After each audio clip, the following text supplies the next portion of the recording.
بسم اللہ الرحمن الرحیم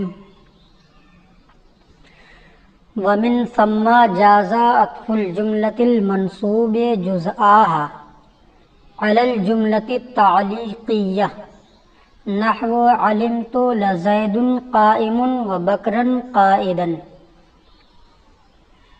افعال قلوب کے خواص کا ذکر ہو رہا تھا، تو اس سے پہلے کے درس میں آپ نے پڑھا کہ افعال قلوب کے خواص میں سے یہ ہے کہ افعال قلوب معلق ہو جاتے ہیں، یعنی لفظاً ان کا عمل باطل ہو جاتا ہے اور معناً ان کا عمل باقی رہتا ہے۔ اب یہاں یہ کہہ رہے ہیں کہ لفظاً افعال قلوب کا عمل باطل ہو جاتا ہے اور معناً افعال قلوب کا عمل باقی رہتا ہے۔ اسی وجہ سے افعال قلوب جو معلق ہو چکے ہیں ان کا عطف کرنا یا ان کے اوپر عطف کرنا دوسرے ایسے افعال قلوب کو جو معلق نہیں ہوئے ہیں صحیح ہے۔ کیوں صحیح ہے؟ اس لیے کہ افعال قلوب جب معنوی اعتبار سے معلق نہیں ہوئے ہیں، عمل کر رہے ہیں، تو ان کے اوپر ایسے دو جزوں کو عطف کرنا صحیح ہے جو دونوں جز منصوب ہیں۔ مثال دیکھیں گے تو بات واضح ہوگی۔ دیکھیے، ومن ثم جاز عطف الجملۃ المنصوب یا المنصوب دونوں پڑھا جا سکتا ہے، جزءها علی الجملۃ التعلیقیہ، اور ایسے جملے کا عطف کرنا جس کے دونوں جز منصوب ہو جملہ تعلیقیہ کے اوپر جائز ہے، یعنی ایسا جملہ جس کے دونوں جز منصوب ہو اس جملے کا عطف کرنا جملہ تعلیقیہ کے اوپر جائز ہے۔ تو اس کا جواز یہ بتلا رہا ہے کہ جملہ تعلیقیہ معنوی اعتبار سے معلق نہیں ہوئے ہیں، ان کا عمل باطل نہیں ہوا ہے، ورنہ یہ عطف جائز نہیں ہوتا۔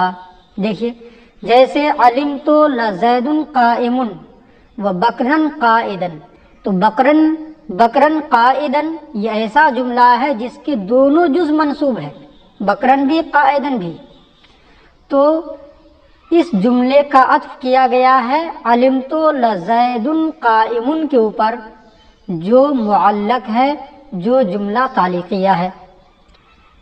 تو اس کا مطلب یہ ہوا کہ افعال قلوب کا معنوی اعتبار سے یہاں عمل باطل نہیں ہوا ہے، معنوی اعتبار سے یہاں عمل ہے، اسی وجہ سے تو بکرن قائدن کا عطف یہاں پر جائز ہے۔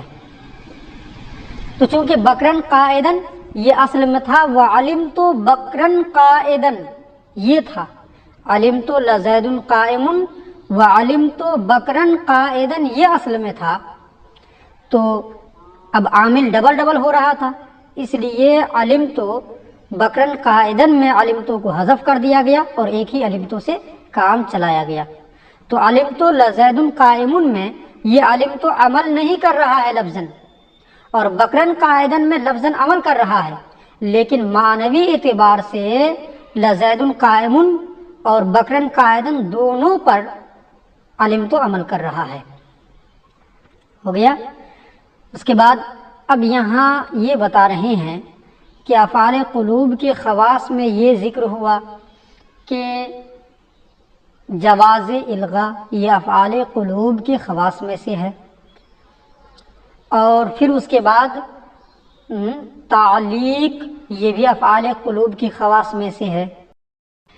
تعلیق میں بھی عمل باطل ہو رہا ہے افعال قلوب کا، اور الغاء میں بھی افعال قلوب کا عمل باطل ہو رہا ہے۔ تو دونوں میں فرق کیا ہے؟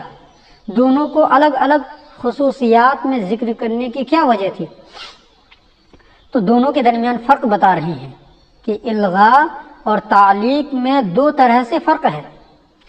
پہلا فرق یہ ہے کہ الغاء کا تعلق جواز سے ہے، جہاں الغاء ہوگا وہاں عمل کا ابطال جائز ہے اور عمل دینا بھی جائز ہے، اور جہاں تعلیق ہوگی وہاں لفظاً ابطال عمل واجب ہوتا ہے۔ ایک فرق ہو گیا۔ دوسرا فرق یہ ہے کہ جہاں الغاء ہوتا ہے تو جہاں الغاء کریں گے، عمل باطل کریں گے، تو وہاں پر لفظاً اور معناً دونوں اعتبار سے ابطال عمل ہو رہا ہے، لیکن جہاں تعلیق ہوگی وہاں لفظاً تو عمل باطل ہو رہا ہے لیکن معنوی اعتبار سے عمل باطل نہیں ہو رہا ہے۔ ان دونوں فرق کی وجہ سے الغاء کو الگ سے بیان کیا گیا اور افعال قلوب کے خواص میں تعلیق کو الگ سے بیان کیا گیا۔ اسی کو کہا ہے والفرق بین الالغاء والتعلیق من وجہین، الغاء اور تعلیق کے درمیان فرق دو وجہوں سے ہے۔ احدہما ان الالغاء جائز لا واجب، پہلا فرق یہ ہے کہ الغاء جائز ہے، ابطال عمل جہاں الغاء کی صورت میں ہو وہاں جائز ہے، لا واجب واجب نہیں ہے، والتعلیق واجب اور تعلیق واجب ہے، جہاں تعلیق کے طور پر عمل باطل کریں گے تو وہاں واجب ہوگا لفظاً ابطال عمل، اور جہاں الغاء کیا جائے گا وہاں عمل کا بطلان جائز ہے، عمل بھی دے سکتے ہیں اور بغیر عمل کے بھی افعال قلوب کو پڑھا جا سکتا ہے۔ دوسرا فرق بتا رہے ہیں والثانی ان الالغاء ابطال العمل فی اللفظ والمعنی، اور دوسرا فرق یہ ہے کہ الغاء میں لفظ اور معنی میں عمل کا ابطال ہوتا ہے، لفظ میں بھی اور معنی میں بھی اگر الغاء کریں گے تو، والتعلیق ابطال العمل فی اللفظ لا فی المعنی، اور تعلیق میں لفظ صرف لفظ میں عمل کا ابطال ہوتا ہے، معنی میں عمل کا ابطال نہیں ہوتا ہے۔ تو یہ دو فرق ہوا۔ اب افعال قلوب کے خواص میں سے ایک اور خاصیت کا ذکر کر رہے ہیں، تو فرمایا کہ افعال قلوب کے خواص میں سے ایک خاصیت یہ بھی ہے کہ فاعل اور مفعول دونوں کی ضمیر متصل کسی ایک شے کے لیے ہو تو یہ افعال قلوب میں جائز ہے اور دوسرے افعال میں جائز نہیں ہے۔ کیا مطلب؟ تو اسی کو میں اور تفصیل سے سمجھا رہا ہوں۔ یعنی افعال قلوب کے اندر یہ چیز جائز ہے کہ افعال قلوب کا فاعل اور مفعول دونوں ضمیر ہو اور وہ بھی متصل والی ضمیر ہو اور دونوں کا مرجع ایک ہو، ایک ہی شے ہو، تو یہ افعال قلوب میں جائز ہے اور افعال قلوب کے علاوہ میں جائز نہیں ہے۔ مثال دیکھیں، جیسے علمتنی منطلقا، تو علم تو یہ افعال قلوب میں سے ہے، ان کا فاعل ہے تا ضمیر اور ان کا مفعول ہے یا ضمیر، علمتنی یا ضمیر، اور دونوں ضمیر متصل ہے، فاعل کی ضمیر بھی متصل ہے، علمتو سے فعل سے ملا ہوا ہے، علمہ فعل سے، اور مفعول یا ضمیر جو ہے وہ بھی علمہ فعل سے متصل ہے۔ تو فاعل اور مفعول دونوں کی ضمیر یہاں متصل ہے اور دونوں کا مرجع ایک ہے، مصداق ایک ہے، ایک ہی شے کے لیے یہ دونوں ضمیر ہے۔ تا ضمیر کا مصداق متکلم ہے علمتو میں، اور یا ضمیر علمتنی میں جو یا ہے اس کا بھی مصداق، اس سے بھی مراد متکلم ہے۔ تو ایک ہی شے کے لیے دونوں ضمیر ہے، فاعل کی ضمیر کا مرجع بھی متکلم اور مفعول کی ضمیر کا مرجع بھی متکلم ہے، تو ایک ہی شے کے لیے فاعل اور مفعول کی ضمیر متصل علمتو میں لایا گیا۔ تو یہ افعال قلوب میں جائز ہے، لیکن افعال قلوب کے علاوہ میں اس طرح سے لانا جائز نہیں ہے۔ مثلا یہ کہنا ضربتونی، میں نے خود کو مارا، تو یہ جائز نہیں ہے یہ تعبیر، چونکہ یہ افعال قلوب کے علاوہ میں ہے۔ تو ضربتو میں تا ضمیر سے مراد متکلم ہے اور یہ فاعل کی ضمیر ہے، اور یا ضمیر سے مراد بھی متکلم ہے اور یہ مفعول کی ضمیر ہے، اور دونوں ضمیر متصل ہے اور ایک ہی شے یعنی متکلم کے لیے ہے، یہ افعال قلوب کے علاوہ میں جائز نہیں ہے، اور افعال قلوب میں یہ جائز ہے۔ اسی کو کہا ہے، دیکھیے وَمِنْهَا اے وَمِنْ خَصَائِصِ افعال القلوب، اور افعال قلوب کے خصائص میں سے یہ بھی ہے أَنَّهُ يَجُوزُ أَن يَكُونَ فَاعِلُهَا وَمَفْعُولُهَا ضَمِيرَيْنِ لِشَيْءٍ وَاحِدٍ۔ یہ ہے کہ افعال قلوب کا فاعل اور ان کا مفعول ایک ہی شے کے لیے دونوں ضمیر متصل ہوں، یہ جائز ہے۔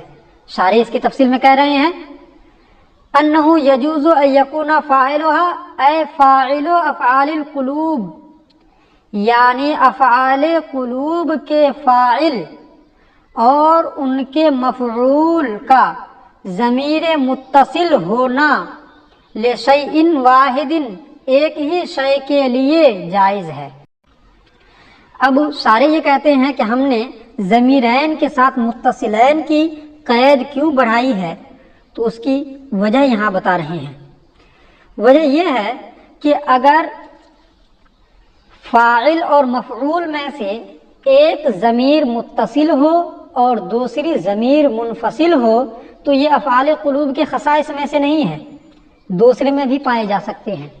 مثال کے طور پر ایاک ظلمت، مانا ہے تو نے اپنے نفس پر اپنے اوپر ظلم کیا، تو ایاک یہ مفعول کی ضمیر ہے، اور ظلمت میں جو تا ضمیر ہے یہ فاعل کی ضمیر ہے، اور فاعل کی ضمیر یہاں متصل ہے اور مفعول کی ضمیر منفصل ہے، دونوں ضمیر متصل نہیں ہوئی، اور دونوں کا مصداق ایک ہی چیز ہے، فاعل کا مصداق بھی مخاطب ہے اور مفعول ایاک کا مصداق بھی مخاطب ہے، دونوں کا مصداق گو کہ ایک ہے، لیکن یہاں پر دونوں ضمیر متصل نہیں ہے، تو یہ افعال قلوب کے خصائص میں سے نہیں ہے، دوسرے میں بھی پایا جا سکتا ہے، جیسے ایاک ظلمت، تو ظلمت یہ افعال قلوب میں سے نہیں ہے، لیکن پھر بھی یہاں چونکہ دونوں ضمیر فاعل اور مفعول کی متصل نہیں ہوئی تو یہ افعال قلوب کے علاوہ میں بھی پایا جائے گا۔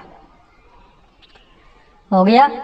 اسی کو کہا ہے کہ وَإِنَّمَا قُلْنَا مُتَّصِلَيْن، اور ہم نے ضمیرین متصلین کہا، متصلین کی قید بڑھا دیا، کیوں؟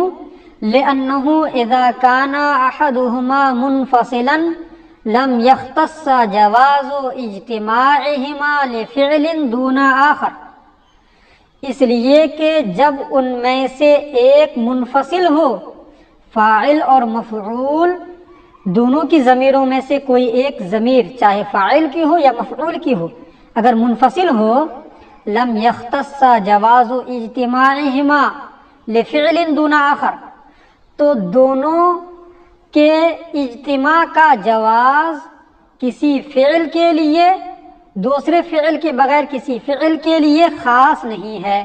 یعنی مطلب یہ ہے کہ اگر دونوں ضمیر متصل نہ ہو تو دونوں ضمیر کا اکٹھا ہونا، فاعل اور مفعول کی ضمیر کا اکٹھا ہونا کسی مخصوص فعل کے ساتھ خاص نہیں ہے، بلکہ تمام افعال میں پائے جا سکتے ہیں، یہ افعال قلوب کے خصائص میں سے نہیں ہوں گے۔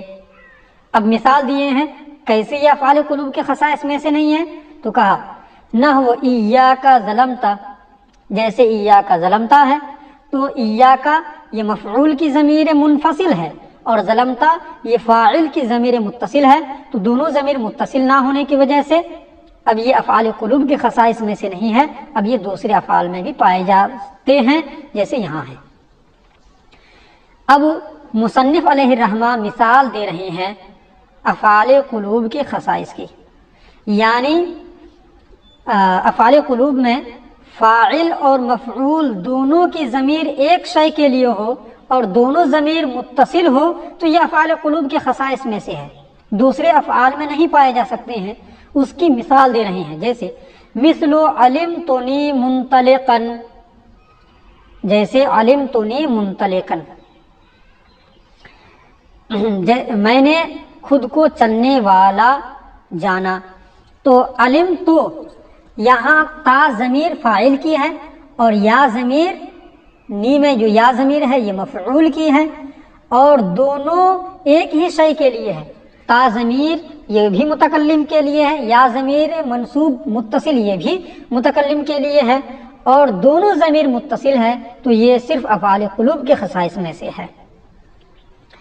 وَعَلِمْتَكَ مُنْطَلِقًا، تو ایک مثال شارح نے دے دی ہے وَعَلِمْتَكَ مُنْطَلِقًا.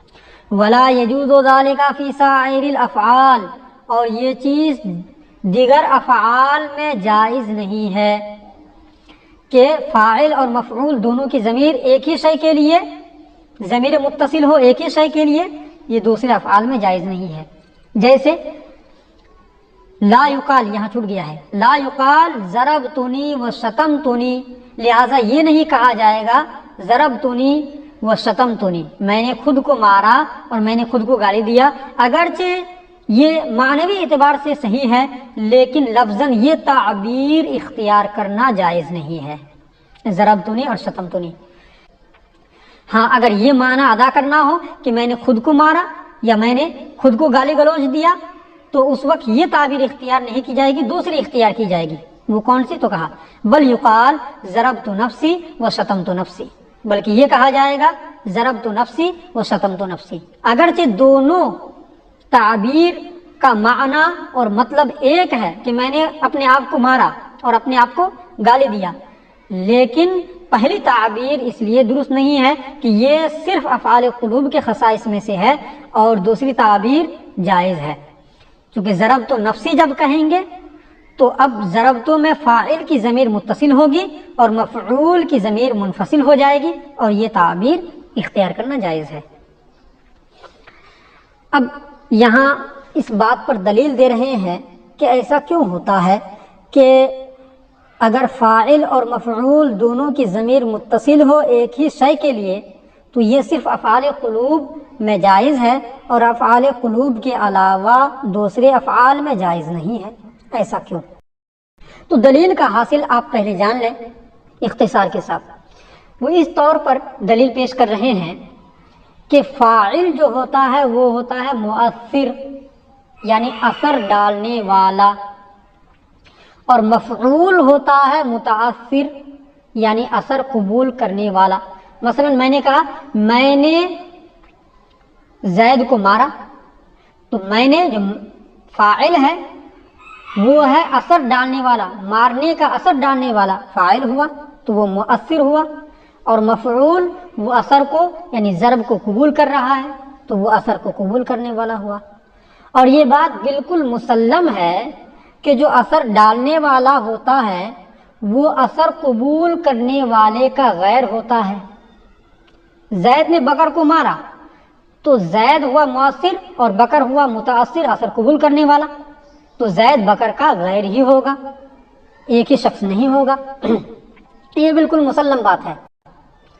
تو جب معنوی اعتبار سے مؤثر متاثر کا غیر ہوتا ہے تو اب اگر کہیں پر معنی کے اعتبار سے متاثر اور مؤثر دونوں ایک ہو جائے معنی کے لحاظ سے، جیسے کہا جائے کہ میں نے اپنے اوپر ظلم کیا، تو ظلم کرنے والا بھی متکلم ہے اور جو ظلم ہو رہا ہے جس چیز کے اوپر ہے نا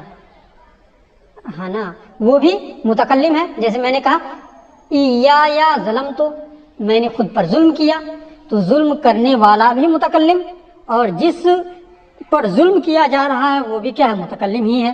دوسری پر ظلم نہیں کر رہا ہے، خود اپنے نفس پر ظلم کر رہا ہے. تو معنی کے لحاظ سے فاعل اور مفعول مؤثر اور متاثر دونوں ایک ہوئے. تو جب دونوں متحد ہوئے، اب اگر لفظاً بھی دونوں متحد ہو جائے، مؤثر اور متاثر دونوں فاعل اور مفعول دونوں معنوی اعتبار سے متحد ہے. اگر لفظاً بھی متحد ہو جائے اس طور پر کہ دونوں فاعل اور مفعول دونوں کی ضمیر لائی جائے اور دونوں ضمیر ایک ہی شے کے لیے متصل ہو، تو لفظاً جب دونوں ضمیر متصل ہوں گے تو لفظاً دونوں متحد ہو جائیں گے. تو جب معنوی اعتبار سے بھی متحد ہے تو اگر لفظاً بھی متحد ہو جائے تو یہ بات پسندیدہ نہیں ہے. کیوں نہیں ہے؟ اس لیے کہ مؤثر اور متاثر ایک دوسرے کے مغائر ہوتے ہیں، اور یہاں پر لفظاً بھی متحد ہیں اور معنن بھی متحد ہے، یہ بات پسندیدہ نہیں ہے. تو جب معنن دونوں ہے نا متحد ہو گئے تو اب ضروری ہے کہ کم سے کم لفظاً دونوں کو مغائر کیا جائے، متحد نہ کیا جائے، تاکہ مؤثر اور متاثر کے درمیان جو مغایرت لازم اور ضروری ہے وہ برقرار رہے. اسی کو کہا ہے، دیکھیے وَذَلِكَ لِأَنَّ أَصْلَ الْفَاعِلِ أَن يَكُونَ مُؤَثِّرًا، اور یہ اس وجہ سے ہے کہ یہ صرف افعال قلوب کے خصائص میں سے ہے اور افعال قلوب کے علاوہ میں جائز نہیں ہے. کیا چیز؟ کہ فاعل اور مفعول دونوں کی ضمیر متصل ہو ایک شے کے لیے، یہ صرف افعال قلوب میں پائے جائیں گے، دوسرے افعال میں نہیں پائے جائیں گے. کیوں؟ تو اس کو کہا یہ اس لیے ہے کہ فاعل کی اصل ہے کہ وہ مؤثر اثر ڈالنے والا ہو، والمفعول به متاثرا، اور مفعول به کی اصل ہے کہ وہ متاثر ہو، اثر قبول کرنے والا ہو. وَأَصْلُ الْمُؤَثِّرِ أَن يُغَایِرَ الْمُتَأَثِّرَ، اور مؤثر کی اصل یہ ہے کہ وہ متاثر کے مغائر ہو، یہ اصل ہے، یہ ضابطہ ہے. فَإِنِ اتَّحَدَا مَعْنًا، تو اگر دونوں معنوی اعتبار سے متحد ہو جائے مؤثر اور متاثر. کیسے؟ جیسے میں نے کہا ضربتنی، میں نے اپنے آپ کو مارا، تو تا ضمیر جو فاعل کی ہے اس سے مراد بھی متکلم ہے، اور یا ضمیر مفعول کی جو ہے اس سے مراد بھی متکلم ہے. تو معنوی اعتبار سے دونوں متحد ہوئے، فاعل اور مفعول کی ضمیر کا مصداق ایک ہو گئے معنوی اعتبار سے. تو کہہ رہے ہیں کورہا اتفاقہما لفظاً، تو لفظاً دونوں کا متفق ہونا ناپسند قرار دیا گیا، ناپسند ہے.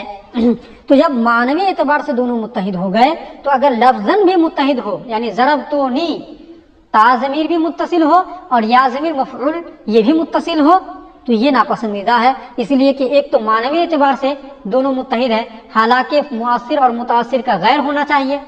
تو جب معنوی اعتبار سے دونوں متحد ہے تو اس کو قبول کر لیا. اب اگر لفظاً بھی دونوں متحد ہو جائے تو اس بات کو نحوی حضرات پسند نہیں کرتے ہیں. فَقُصِدَ مَعَ اتِّحَادِهِمَا مَعْنًا تَغَایُرُهُمَا لَفْظًا بِقَدْرِ الْإِمْكَانِ، تو جب فاعل اور مفعول کی ضمیر ایک شے کے لیے ہے معنوی اعتبار سے، جب دونوں متحد ہیں تو آگے کہہ رہے ہیں فَقُصِدَ، تو بقدر امکان ہے نا ان دونوں کے معنوی اتحاد کے ساتھ لفظاً دونوں کے مغایرت کا قصد کیا گیا. قصیدہ کا نائب فاعل ہے تغایرہما لفظاً، تو حتی الامکان یا قدر امکان دونوں کے معنوی اعتبار سے اتحاد ہونے کے وقت ان دونوں کا لفظاً مغایرت کا قصد کیا گیا. یعنی جب دونوں معنوی اعتبار سے متحد ہو گئے فاعل اور مفعول، تو اب ضروری ہے کہ حتی الامکان لفظاً دونوں مغایر ہو جائے تاکہ مؤثر اور متاثر یعنی فاعل اور مفعول میں مغایرت برقرار رہے. فمن ثم قالوا، اسی وجہ سے نحوی حضرات نے کہا ضربت نفسی، یہ تعبیر اختیار کیا، ولم یقولوا ضربتنی، اور ضربتنی یہ تعبیر اختیار نہیں کیا. کیوں؟ اس لیے کہ اگر ضربتنی، حالانکہ معنی دونوں کے ایک ہیں لیکن ایک تعبیر صحیح ہے اور ایک تعبیر صحیح نہیں ہے. ضربت نفسی والی تعبیر صحیح ہے اور ضربتنی والی تعبیر صحیح نہیں ہے. کیوں؟ اس لیے کہ ضربتنی میں معنن دونوں متحد ہیں، فاعل اور مفعول.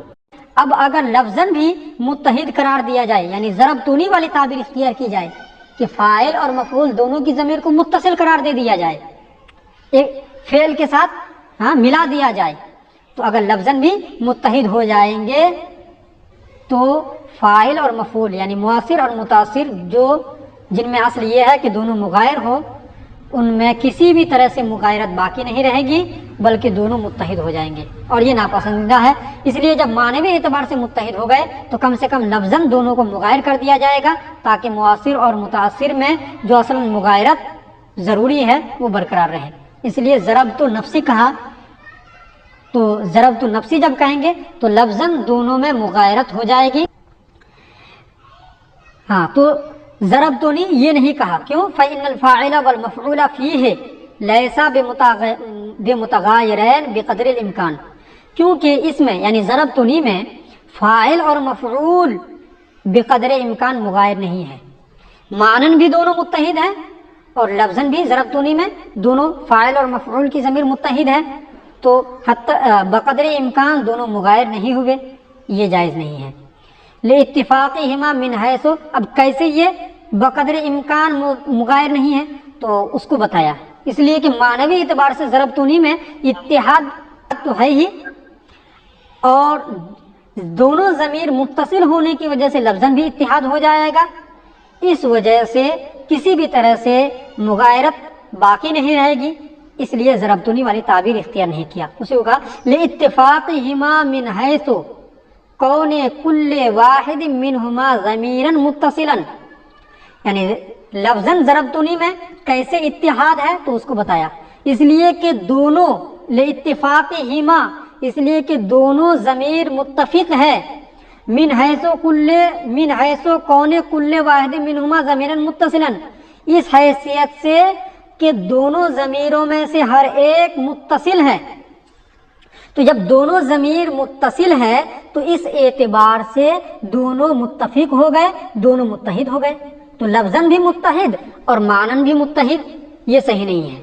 بخلاف ضربت نفسی، برخلاف ضربت نفسی کے، اس لیے کہ یہاں پہ اگرچہ معنوی اعتبار سے دونوں ضمیر متحد ہے لیکن لفظاً دونوں مغایر ہیں، ایک ضمیر متصل ہے اور ایک ضمیر منفصل ہے نا، تو لفظاً کیسے یہ دونوں مغایر ہیں تو اس کو بتایا، اس لیے کہ نفس کی اضافت مفعول کی ضمیر کی جانب کی گئی ہے، اور یہ بات بالکل مسلم ہے کہ مضاف مضاف علیہ کا غیر ہوتا ہے، تو جب مضاف مضاف علیہ کا غیر ہوتا ہے تو یہاں مغایرت پالی گئی، تو جب مغایرت پالی گئی تو مؤثر اور متاثر میں